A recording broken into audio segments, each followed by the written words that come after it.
వెనువెంటనే అంగీకరించే తత్వం ఉంది కానీ అసలు పాటించే విధానమే లేకపోతే అది మోసమే కదా.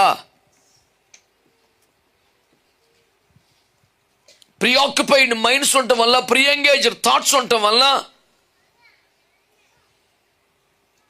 ప్రీడెస్టినేటెడ్ కేటగిరీలో ఉండిపోవటం వల్ల ఇమ్మీడియట్గా రిసీవ్ చేసుకోలేకపోయినా, లోబడలేకపోయినా, దేవుని ఆత్మ నేను గద్దిస్తూ వచ్చిన కారణంగా, దేవుని ఆత్మ నీ మీద పనిచేసిన కారణంగా, దేవుని ప్రేమ నిన్ను బలవంతం చేసిన కారణంగా మొదట నువ్వు తడబడినా, ఒప్పుకోలేకపోయినా, ఆ తీర్మానంలోకి రాలేకపోయినా, ఒక గడి ఆలస్యమైనా రాగలిగితే నువ్వు మరలా కృప పొందుతున్నావు కదా.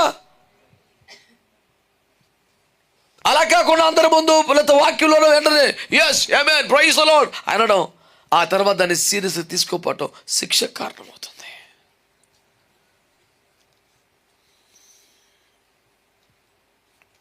యేసు ప్రభు వారి శిష్యులు ఎంతమంది అంటే లెక్క చెప్పలేము.